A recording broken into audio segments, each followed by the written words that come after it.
allowed to sit in the boxes, but do not stand on boxes, chairs, or stairs. That can be dangerous, okay? Also, do be aware that you are allowed to move through the cabin as you feel. Either go upstairs or come on down, okay?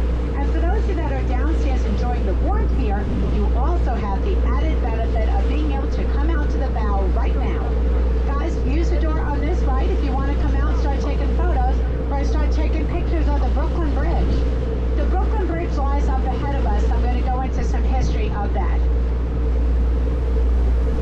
Okay.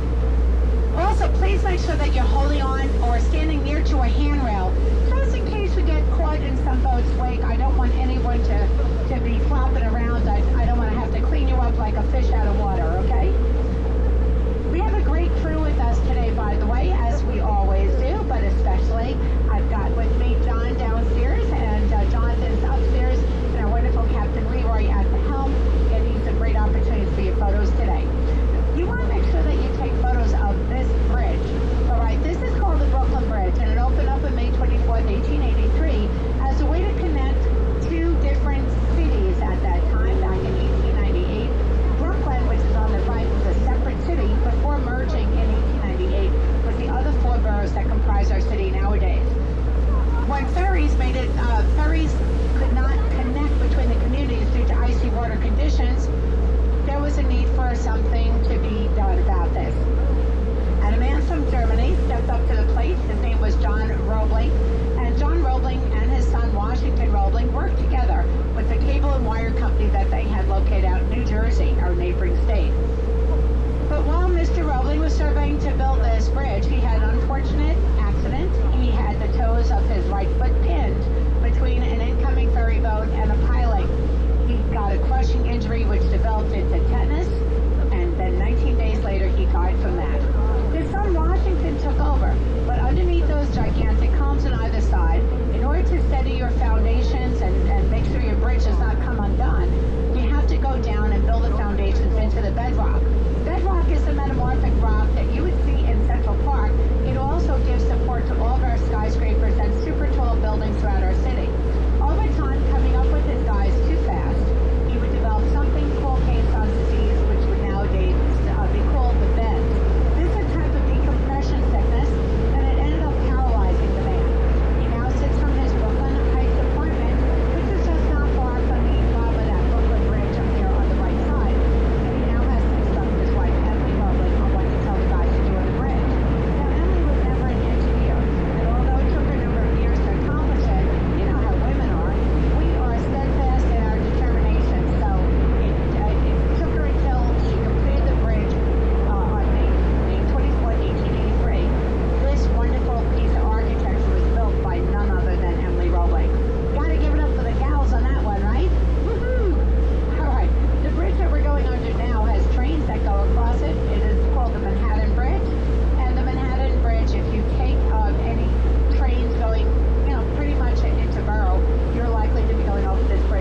Women have to dress up too.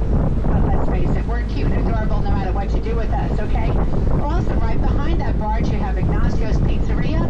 Further up the block, also buying it by a whole entire pie, are other two wonderful pizzerias. One of them is Giuliana's, the other one is Grimaldi's. You will find that there's places down here for ice cream and chocolatiers and cookies and other types of baked goods.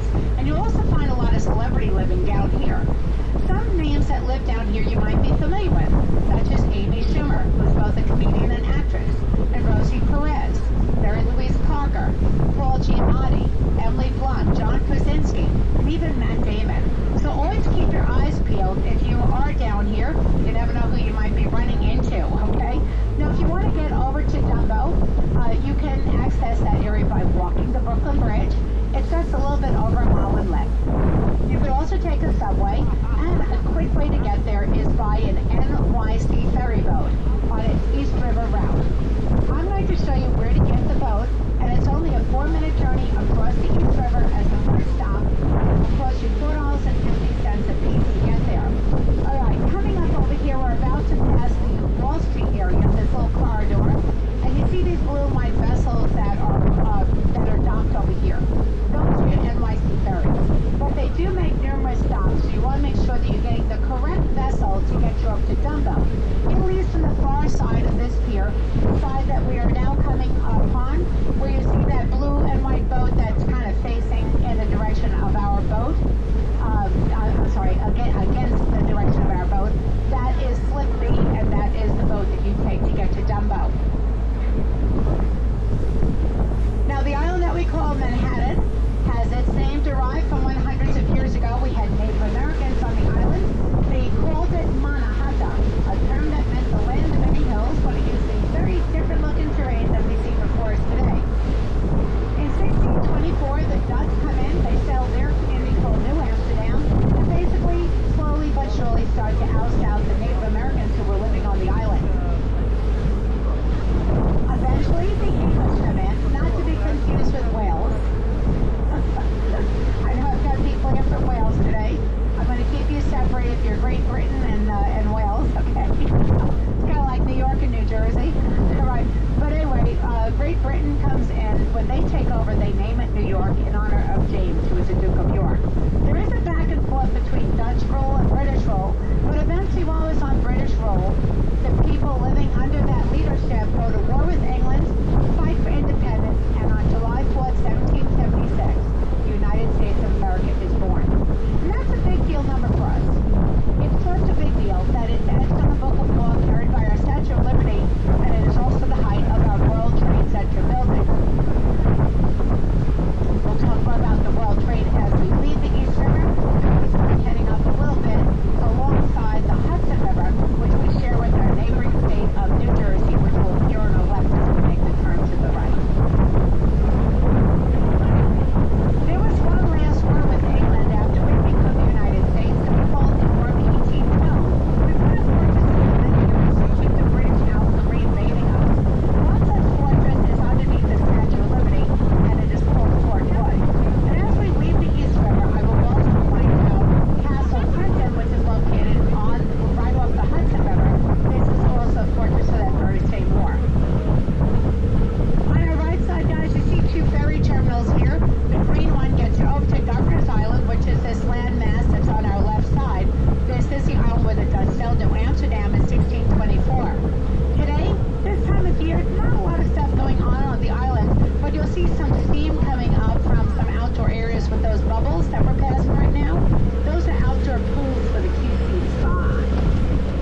Maybe after your poor little tired feet have been going around to all the boroughs, where you treat yourself to a little massage, steam room, outdoor pools, maybe the saunas, all that stuff. Okay? A little cocktail in hand. Check out a beautiful sunset over our island. Yeah, good stuff. Now, the ferry terminal that's next to it with the orange caps, that is for a free ferry that goes in front of the Statue of Liberty 24 hours a day. Not quite as fast as Captain Leroy's going to be today, but close enough to certainly get the job done. And it is a commuter boat that will make you get off in our smallest boat, which is called Staten Island.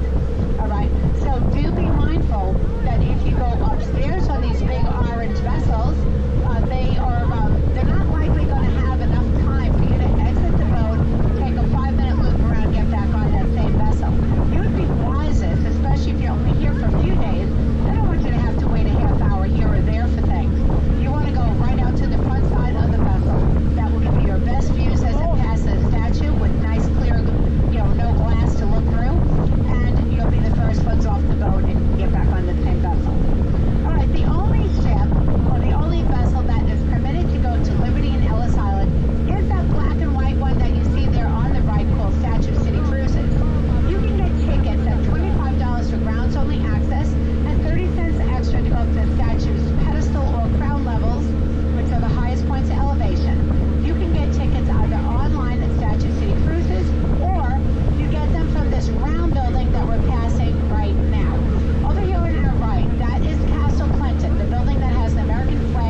arrested for lack of money, lack of skills, if you're an anarchist or criminal, if you have some sort of disease or mental problem.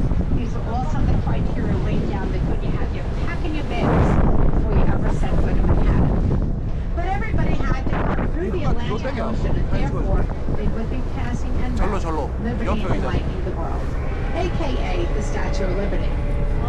This beautiful gift was given to us by our friends over in France. It was a way for them to show their appreciation and friendship with the American people, while also helping us in our celebration of our new democratic country, the United States of America. Remember, the date that independence, July 4th, 1776, is on the book of law that's carried in our statue's left hand. It is shown in Roman numerals. So if you zoom in, that's what it's all about. All right, France chose a young guy named Frederick Auguste Bartholdi to build the statue. Made with very thin sheets of copper material, the statue is about the equivalent thickness of 2 USA copper pennies placed side by side. To support that very thin skin, sitting right beneath her is a frame designed by Gustave Eiffel. You might know that name, creator of the Eiffel Tower in France. She holds a torch, not her original, the original one now held in a museum on the island. It closed in 1916 as an observatory, but this one replaced in 1984. It is clad in 24-karat gold leaf, and she's sending out her message of freedom across 7 seas and continents, which are represented by the points in her crown, 7 and 12. So that means that she's a representation of freedom, not just for us lucky recipients here in New York City, but for each and every one of you as well. Don't ever forget that, okay?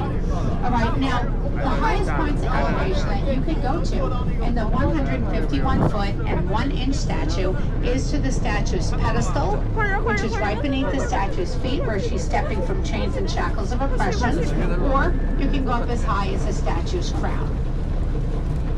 The part that did not come with the statue was the portion that's right beneath the statue's feet. It is designed by Richard Morris Hunt, and it is called the pedestal. When France gave us this gift, it had been their determination that this would be a joint gift, a joint effort between the two friendly republics, which still hold a close bond even these many years later. Now, the pedestal, designed by Richard Morris Hunt, sits atop of a fortress from the War of 1812 called Fort Wood. When the statue finally got to the harbor, it took us a long time because we had to do a lot of fundraising in order to get money to build that pedestal. She would not be dedicated until October 28, 1886. When she got here, she was called a brown and shiny copper penny. What on earth is going on with her color and her texture? Well, this is what is called the patina, and it develops from a chemical process known as oxidation. When copper material interacts with things like brackish water such as these that surround her, and weather conditions, it forces both the color and a texture change. It has formed a protective outer layer over the statue that helps to keep her from, maybe a more accelerated rate of erosion than she would otherwise be experiencing. To the back of our boat right now, you see a bridge out there. That bridge is called the Verrazano Narrow Suspension Bridge. It connects Brooklyn on its left side with Staten Island on the right. So just a side note, if you take that Staten Island ferry, they will make you get off over on the right side. Underneath that, that's your gateway out to the Atlantic Ocean. And that bridge might even look familiar to you guys if you ever saw a little disco hit movie in 1977 called Saturday Night Fever, which starred John Travolta. I don't want to ruin the ending of the movie, but I will say that that is the bridge that was in the movie. We're going to rotate the boat, guys. You all get some photos, and hopefully, I'm going to see if I can get some music on for you guys. Can't guarantee, but I'll try.